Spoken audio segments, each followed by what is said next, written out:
Farm Radio Show with agricultural news, information, interviews, in-depth weather, and more. It's Terry Henne and his Farm Show on 100.5 and 790 News Radio WSGW and online WSGW.com. A mostly cloudy good morning to you. I hope your day is going well for you, wherever you might be. Having ourselves a pretty good day. Terry Henne here at Radio Center, along with Jonathan Dent. I hope you had a nice weekend. Very nice weekend. The weather let up a little bit for us. Yeah, we actually saw a little bit of sun over the weekend, so wasn't all that bad. No 50-degree temperatures, maybe close to 40. We can't get 50s every weekend. Why not? Well, for now anyway. We'll get there. Oh, I hear you. And it doesn't look like we're going to see any 50s for a little bit yet. We've got some weather coming our way. Not one, but two systems are going to be affecting our weather this week. We'll talk about that in just a second. But right now, I noticed that over on the west side of the state, especially the southwestern third of the lower peninsula, we're getting some moisture out there right now, and temperatures holding pretty close to that freezing mark. Yeah, right now out at the airport, they're reporting cloudy skies, 30 degrees. Downtown Midland, cloudy skies, 29 degrees. Here at Radio Center, cloudy skies, 32 degrees. I have a feeling coming up here that'll change to what a lot of the rest of the state is looking at. Light snow, freezing rain, mixed precipitation, rain, all sorts of stuff. Heavy rain even in Battle Creek. So yeah, there you covered the weather forecast right there. Yeah. I guess we can move on to other things because that's about all I really want to tell you. It's going to get bad. Yeah, Jackson right now is reporting very heavy rain, and that area along 94 and maybe bubbling up toward 96 and 69. I wouldn't be a bit surprised if they have some claps of thunder down there a little bit later on this afternoon and tonight. They are going to be looking at a little bit of liquid precipitation, the non-frozen kind, as we go through. And, of course, they're not complaining at all. There's still a lot of folks out of power, especially in southeast Michigan. And they're going to need some rain just to kind of calm things down just a little bit down there. And there's a lot of areas where they don't have any snow on the ground. Really? Yeah. It's not green, but no snow. You move a little bit further south into Indiana, even central parts of Ohio and central parts of Illinois. There's actually some green grass right now, and the wheat is coming out of dormancy. So it's going to be pretty interesting here over the next few days because this particular system is going to put us, it's going to cut right across the central part of the lower peninsula. So we're going to be right on the edge between the warm side and the cold side, which is the reason why the weather forecast is going to be what it will be. This system really revved up toward the tail end of the work week last week. A lot of sections in Southern California picking up not just inches, but close to a foot of rain. And where they didn't get that much, they were picking up close to 6, 7, 8 feet of snow in some of the higher elevations. And all that activity moved into the central part of the continental United States over the weekend. They had tornadoes, 9 official counted by the National Weather Service, Texas and Oklahoma. And that severe weather is going to be moving into the Tennessee Valley. So don't be surprised if we hear Missouri, eastern portions of Kansas, moving into western Tennessee, Kentucky, where they get some severe weather in that part of the country here over the next 24 hours. And as this system crosses Michigan, it's going to move across the lakes, Lake Ontario, and it's going to spread quite a bit of snow into the New England states over the next 24 to 36, maybe possibly 48 hours. So then, as we approach and get into the tail end of the work week, we are going to be looking at another system. This one is going to take a little bit more of a southerly path. Right now, the projections are that system is going to cut through the Tennessee Valley, the northern or the southern sections of the Ohio River Basin. And that is going to, if that happens, that's going to put us in the heavy snow band for that particular system. So planning your week this week, if you've got errands to run, places to go, people to see, today, this afternoon wouldn't be the best. You're not going to have a major problem getting to where you want to go. Nothing like what we saw, but still, it's going to be messy. So you got to be careful. But Tuesday, Wednesday, and Thursday, for the most part, I think we're going to be looking at some crazy weather. Wednesday, we're going to have some snow early in the morning, and then rain. Temperatures on Wednesday will work their way up to about 40 degrees. And then on Thursday, nothing but clouds, middle 30s. After midnight, Thursday night, early Friday morning, that's when we begin to see some snow shower, snow flurry activity beginning to kick in. And then during the day on Friday, temperatures are only going to be right around 30 degrees, maybe even a little bit cooler. And that's what's going to generate the snow for us. The determining factor for us, and the reason why I'm going to be telling people in Michigan's Thumb to be aware of this system today, is because of the east wind. We are going to be looking at gusts up to 35 miles per hour coming out of the east as we go through the afternoon hours.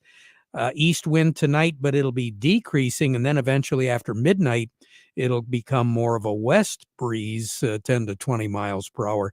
So that east wind is going to generate the lake activity. And that's why over in Michigan's Thumb, in particular, Tuscola, Sanilac, and Huron counties, I'm going to be looking at upwards of 5, 6, possibly 7 inches of snow. There will be a little bit of ice factored in, which is the reason why I'm only talking about 5 or 6 inches of snow.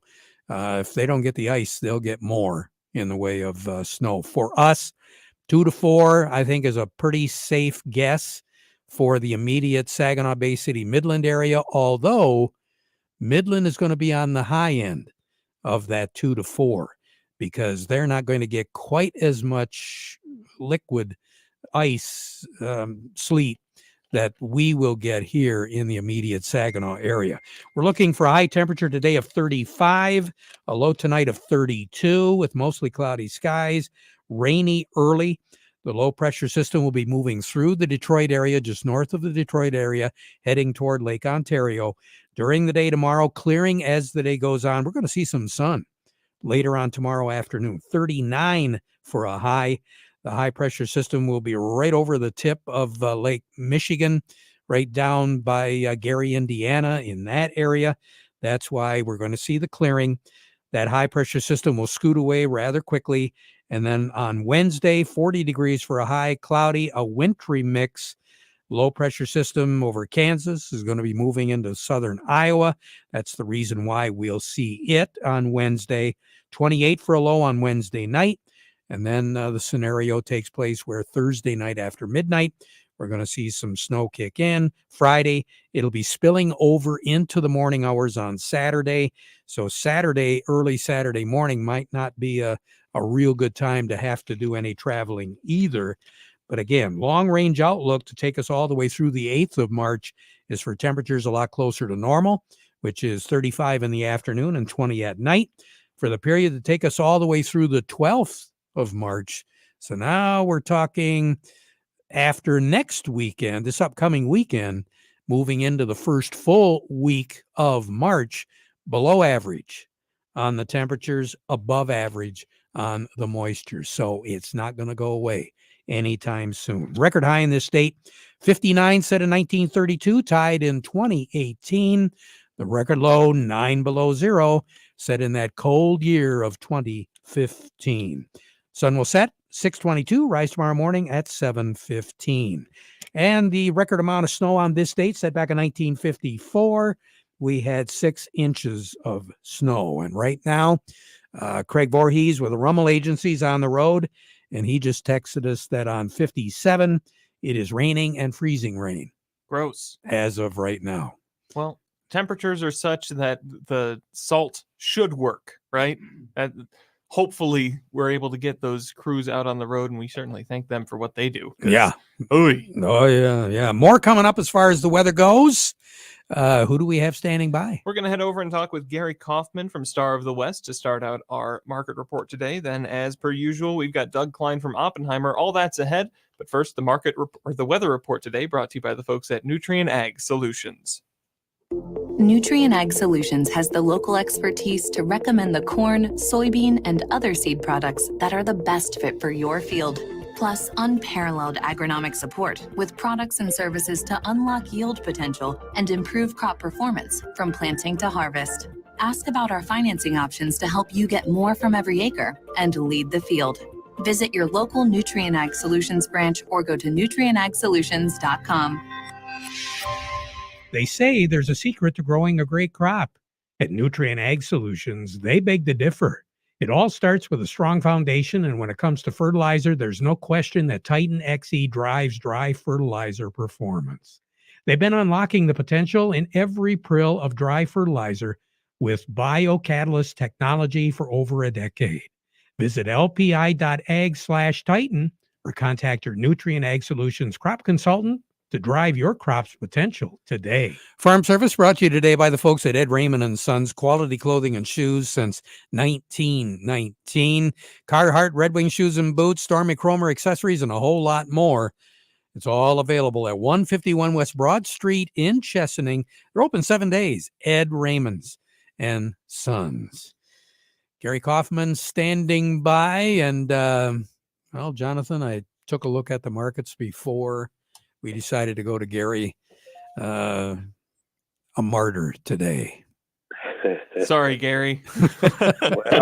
Well, guys can just turn the radio volume down if they'd like. Well, I understand a report came out last week, and it really wasn't favorable to the markets. Am I right? Yeah, there was the USDA farm report that always comes out, towards the end of February there, and it was pretty darn bearish, and you kind of try to look and, I looked at those a little bit, and it's like, when you see how far off they actually are from this report, I wouldn't put a lot of weight into it, but the boys in Chicago certainly are. So, yep. But, yeah, it's been a tough week, especially the latter part of last week here, and looks like we're down about 28 cents last week on corn, about 57 on wheat, and soybeans actually finished the week up last week, believe it or not, Terry, up about 2 cents. So they still seem to be fairly firm, even though they're down today. Currently, we have actually cash corn down a dime right now at 6.58 on the white, 6.08 on the red. New crop down 9 at 6.95 on the white, 6.45 on the red. Cash corn down 4 at 5.91. New crop is unchanged at 5.16. Cash soybeans currently, let's call it only down a nickel right now, coming back a little bit, 14.49. And new crop, it's down about 3 only, 13.06 on that. So, all righty. Gary, you have a great day. Thanks for taking it for us. Yeah, well, somebody's got to do it. I guess. We'll talk to you again. Gary Kaufman over at Star of the West. Over to Doug Klein we go. Absolutely. Market report today brought to you by Schaefer and Beerline. Are you ready to upgrade to a new Ram truck for your family farm? Now is the time to order your new Ram 1500, 2500, or 3500. So you should see the folks at Schaefer and Beerline in Frankenmuth, the Great Lakes Bay certified ag dealer. They specialize in all models of new Ram commercial trucks and vans, and ordering is the way to go. You can buy with confidence from Schaefer and Beerline in Frankenmuth since 1852, where family and service sells cars. Also by Thumb Bank, they've been serving agriculture for over 125 years. They've got 2 locations in Bay City, also Cass City, Caseville, Pigeon, Bad Axe, and Marlette. Thumb Bank, where relationships are built on trust. And over to Oppenheimer we go for more great news with Doug Klein, as per usual. Doug, good morning. Good morning. How's it going, Doug? Oh, just wonderful. Just peachy. I knew you'd say that. Wonderful. Yeah, I'm glad you did. Mm-hmm, mm-hmm. Now you can read them. Yeah. Natural gas and platinum both up a little over 3% today. So those are the big up movers. Crude oil down 1%, but heating oil up 1%. And silver's down about 1%. Of course, wheat's down a little over 1%. So those are your movers today. Again, we're dealing with an inverted yield curve. That means that the short-term Treasury bonds, which are yielding in the neighborhood of 5, are paying more than a 30-year Treasury bond, which is more like 4%. So a lot of demand for longer-term Treasuries by investors. They want to put their money out long-term, and by borrowers, the borrowers want short-term money. Well, that's the way it goes. So it kind of is sort of a indicator that maybe the economic landing may not be as soft as we had hoped for, but we'll have to see. One interesting thing I did see though was the M2 money supply, which just a big way of saying the cash available, for investors or whatever, or borrowers to use, is way down. It basically hit a brick wall back about a year ago, and the amount of money in circulation has gone down as much as when we hit the Great Depression 90 years ago. So that kind of puts it in perspective on that. And they don't think we're going to go into a huge depression, but be aware that things are not really super great. But we'll just go ahead and say they're just peachy anyway. Yeah, and then you can go to the grocery store. No. Nope. So here's your numbers. The March corn is $6.46, down 4 cents. September corn is $5.90 and a quarter, down a half a penny. The March soybeans $15.21 3/4, down 7 1/4. The November soybeans $13.69 3/4, down 4 1/4. March wheat $6.99, down 9 1/4. And July wheat $7.21 1/4, down 8 cents. The crude oil is $75.64, down 68 cents. Heating oil is $2.80 1/4. That's up 3.5 cents. Gasoline $2.57.11.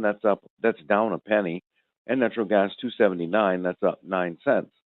Over to currencies, Canadian dollar. U.S. dollar buys 135.78 Canadian at the border. That's down 31 ticks.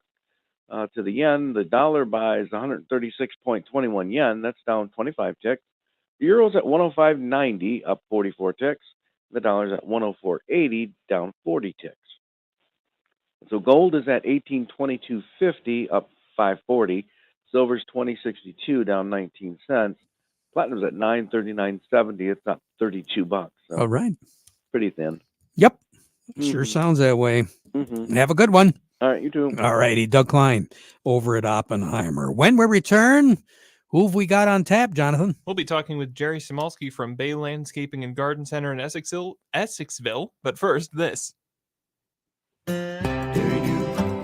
As a farmer, you're always thinking ahead, planning and preparing for the next season. You know that a profitable yield depends on weather and timing. While Morgan Composting can't control the weather, they can save you time. From enhancing your soil before planting season with Dairy Dew compost blends to boosting growth with Dairy Dew granulated fertilizers and finishing the growing season strong with powerful liquid foliants made with kelp, humic, and fulvic acid. Morgan Composting has everything you need to get things going and get things growing in a complete package. Whether your farming operation is a greenhouse, an orchard, or thousands of acres of row crops, save time by getting your entire fertility plan made in one place. Morgan Composting, serving Michigan farmers for more than 25 years.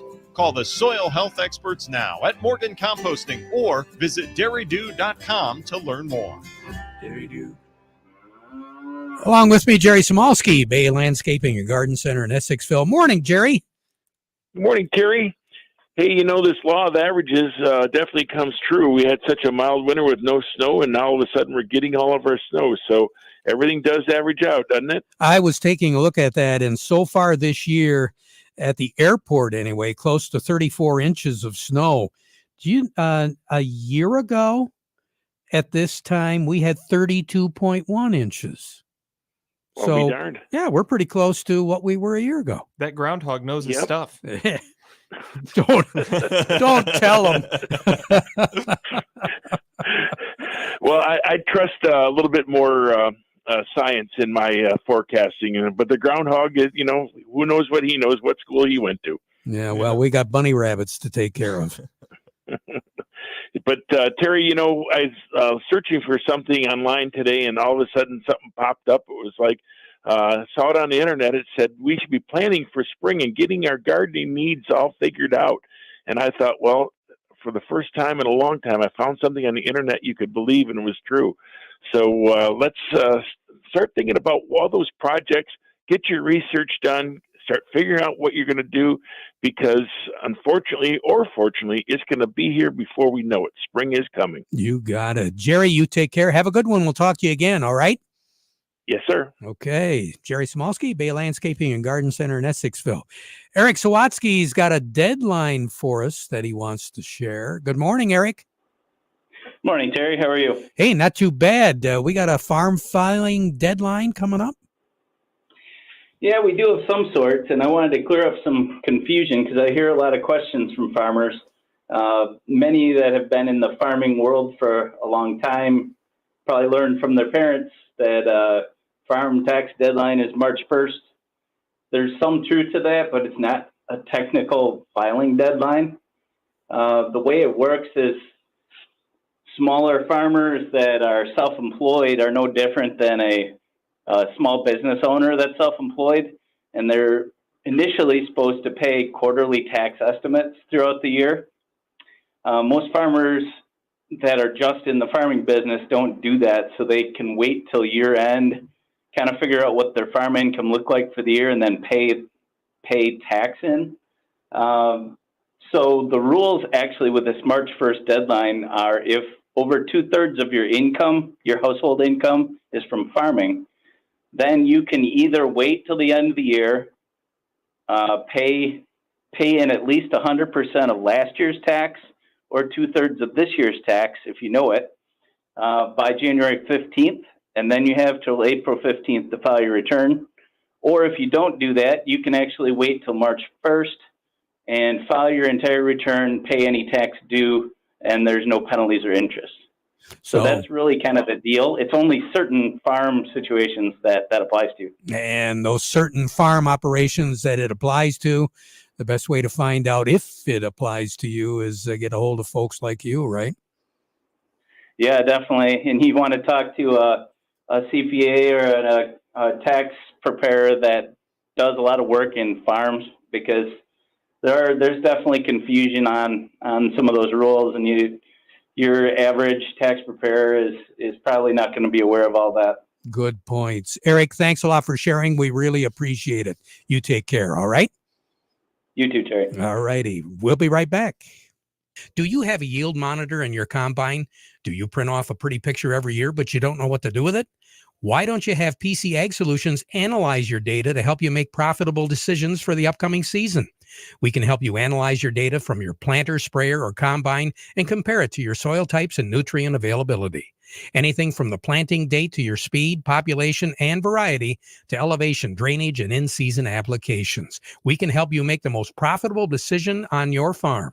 Call us today, 989-868-4444. We'll be right back at 12:30 with an update. Now we conclude with the playing of our national anthem.